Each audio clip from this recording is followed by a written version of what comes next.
Sergent, bonjour. Bonjour. Qui êtes-vous?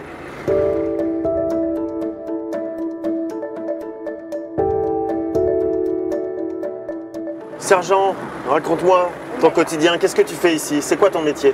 Mon métier, c'est de réparer le plus rapidement possible pour que les hélicos aient de la disponibilité, enfin que les pilotes soient vraiment focalisés sur leur mission et qu'ils puissent appuyer des troupes qui sont au sol, que ce soit l'armée malienne ou l'armée française.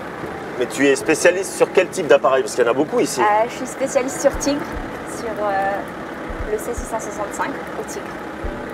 Notre métier, il est sensiblement le même. Qu'on soit en OPEX ou sur base, notre travail est sensiblement le même. C'est vraiment l'environnement et le contexte qui est différent.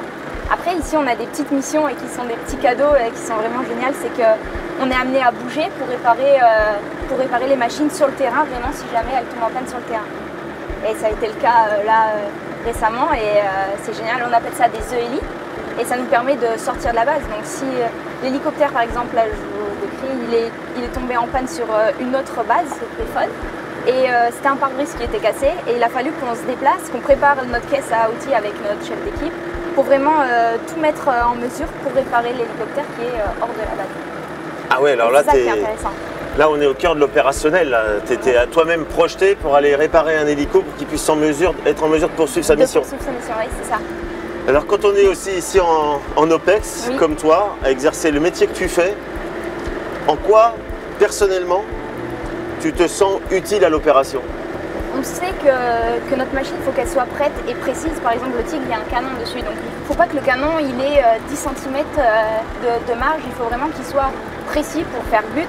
Ouais, c'est une forte responsabilité, il y a une certaine pression. Tu gères ça comment? Ouais. Oui, on sait que la demande est forte. On sait qu'il faut être plutôt rapide dans nos gestes, mais tout en sachant qu'il ne faut pas confondre vitesse et précipitation. Donc ça, c'est vraiment notre mot d'ordre. Je te fais des propositions et tu me dis si tu aimes ou si tu n'aimes pas. Un hélicoptère en panne. J'aime. C'est bizarre, ça peut paraître bizarre, mais j'aime parce qu'au moins on a du boulot et on n'est pas obligé de trouver des activités pour s'occuper à côté. Intervenir sur le terrain. J'aime, j'adore même. C'est vraiment le but, je trouve, de notre mission. J'aimerais que les machines elles tombent un peu plus en panne.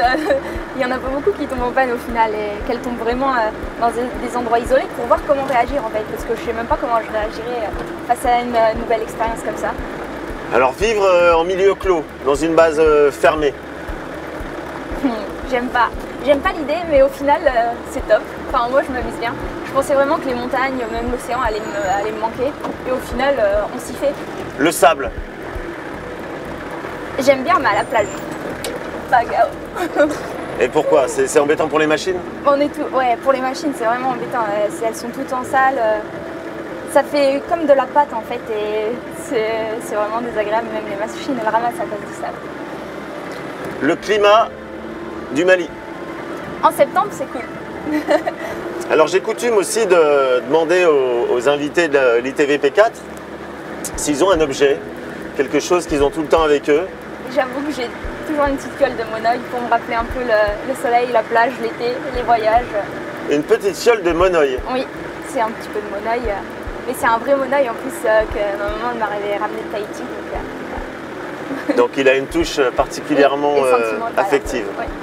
Dans quelques jours, on aborde les fêtes de fin d'année et Noël en particulier. Alors tu vas fêter ça comment, Noël, cette année? Alors on se fait un petit cadeau avec un petit repas et tous les colis que nos parents, nos familles, d'ailleurs envoyez-nous-en bien, et ben nous envoient, on les met au profit de tout le monde pour faire un petit repas amélioré et que ce soit sympa. C'est vraiment cet esprit de cohésion qui fait qu'on retrouve l'esprit de famille un petit peu. L'OPEX, franchement, c'est bien. Hein. Moi, j'aime bien. Qu'est-ce que tu aimes bien dans l'OPEX? Justement, tout ce qui est relationnel et humain. Ça, je trouve que en fait, c'est ce qui est le plus important. Et c'est ce qui crée le ciment ici, en fait. Enfin, on est vraiment une famille.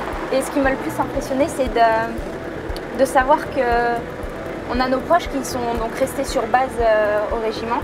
Mais ils prennent soin de nos familles en arrière aussi.